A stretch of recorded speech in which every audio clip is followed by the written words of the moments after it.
the real question comes, how common are unruptured aneurysms? And most of you know the numbers run with prevalence at autopsy on the order of 2 to 5%. It's estimated some 2 to 5 million Americans have an unruptured cerebral aneurysm.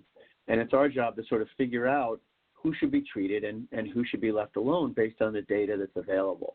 Autopsy studies that were done and published, really, the majority of these are published in the neurosurgical literature or neurology literature. And the studies really come from the 60s and 70s, and with reprints and now updating of Journal of Neurosurgery, many of these publications that were not available previously are available online for those who want to go back and sort of dig through them. But it is interesting to see when serial autopsies are done, and of course we do a lot fewer autopsies these days. People know why patients passed away on all services, so autopsies are done at a much lower frequency. But when they were done, you could do studies where you would proceed with 100 or 1,000 autopsies in a row looking at the brain blood vessels and be able to identify what the prevalence was in the literature. Here's a study from Tennessee where they found 153 intracranial aneurysms in a little over 13,000 patients. These are patients greater than 10 years old, adult, basically older children and adults. And it gives the distribution of the aneurysms on Circle of Willis by percentage points.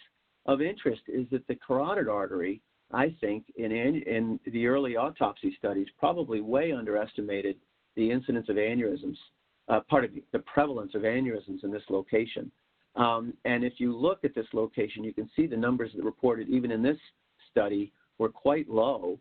And I'll show you some results from radiographic studies where they're much higher. And I think it's because we can see the carotid artery now where the autopsies couldn't. If you think, and this just gives a distribution of where the aneurysms are and the size of aneurysms. A large percentage of these, a number of these were ruptured aneurysms at the time. And so some of our data from ruptured aneurysms versus unruptured comes from this study and these studies. There's another study from Iowa, which is heavily quoted. You can see on the graph on the left, ruptured versus unruptured aneurysms is shown. The ruptured are the white bars, the unruptured, the dark bars. A lot of small aneurysms in the ruptured population and in the unruptured population, again, from autopsy studies. And now we're seeing these on scan and have to decide what to do with this. Well, if you look at how an autopsy is performed, and a brain autopsy in particular, you can miss aneurysms. And if you look at this image, here's a CT angiogram where an aneurysm is red. Now, admittedly, this is a tiny aneurysm. This is something we probably would never treat clinically, almost regardless of age to some extent. However, on an autopsy, you might miss that aneurysm because at an autopsy, here's a sagittal view of the brain. The brain is lifted up, the frontal lobe is elevated with your hand, and a knife is taken, and the carotid arteries are usually sliced right about here as they come out of the cavernous sinus, so that the paraclinoid location is probably underappreciated or under-visualized when you do an autopsy, because then you take the brain, turn it upside down, and look for aneurysms. So autopsy studies may have underestimated the true incidence of aneurysms, and based on imaging studies, they may provide a better description, especially in this particular location. We looked at 10 years of CT angiography data at one point. It was a little over 29,000 patients, and the idea was trying to see what came up when we looked at the study. We looked at CT angiography. We did not have catheter angiography, but we know that CTA gives a very good representation, both morphologically and with size, when compared with angiography. So we looked at a CTA study. As I say, it was a little over 29,000 patients. And in the literature, there are 2 or 3 good studies looking at cerebral angiography for all reasons. It was at an era where before imaging had really taken off and MRs were available. There was a couple of studies in Canada and one in the United States where there were a larger number of patients. There were a lot angios done for all types of reasons, as you can see on this table: tumor, trauma, headache.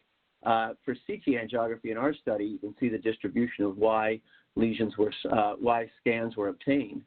But in our study of a little over 29,000 patients, we found aneurysms in about 10% of patients. Now, that's very high, and it's because a couple of reasons. One, now every little, pardon me, I need to shrink that.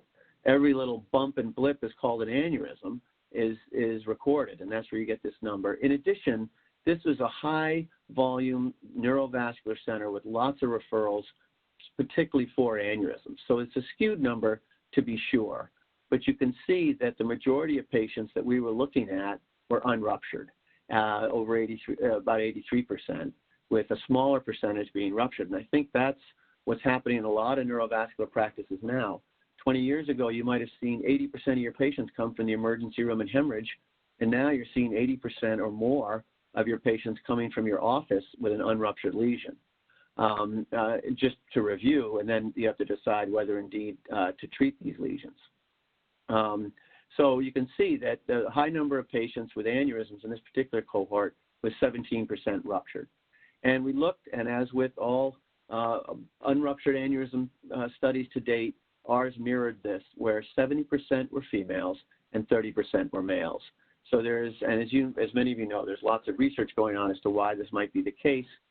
Genetic factors, hormonal factors influencing why females are more apt to have an unruptured aneurysm. Ruptured aneurysms run more 60 to 40. But the point of this is this graph. Here's what we've combined the results from 3 separate angiographic screening studies where they found aneurysms and by location. And you'll note that the intradural internal carotid artery had 15% of these lesions. Well, if you look at our CTA study, 38% of the aneurysms we found were both ruptured and unruptured, were in the intradural ICA. And when we looked, it's really in that paraclinoid location where there's a huge number of lesions that I think occur and we deal with day to day, week to week, that were underappreciated in the autopsy studies. And those lesions, we have to think about what their real risk of hemorrhage is. As many know, the natural history of those lesions might be different by location than other locations, as I'll get to. In our study that we did of those aneurysms we found, a good majority were small. You can see here, percentage-wise, the largest cohort were less than 6 millimeters. So it leaves us in that realm of unruptured aneurysm. You need to count then age of patient, other comorbidities, as I will get into in a minute. And when we looked at our population, more were ruptured in terms of size. They were a little bit larger for the ruptured compared to the unruptured, as shown here. And in fact, this was statistical, although the actual number is small, the millimeter number. And this just shows a distribution of patients we found in the CTA screening study of unruptured versus ruptured when you looked at size. And you can see we're seeing a huge number of these unruptured lesions, less than 6 millimeters. And some, you have to decide, there's no cut bar as to how to manage these patients, as I'll show you. But we did see a big difference in the ruptured versus unruptured size distribution. This was a retrospective study, so it has great limitations. There was a huge selection bias because it was a neurovascular center, and many of the scans were done because patients were suspected of having an aneurysm on an MRA or family history. So that all has to be factored into it.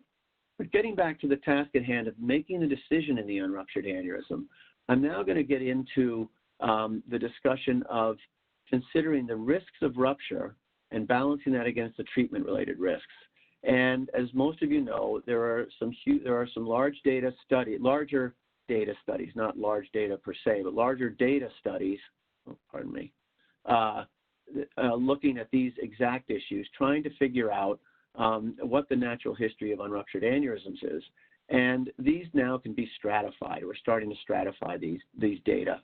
And so too, the treatment-related risks can be stratified.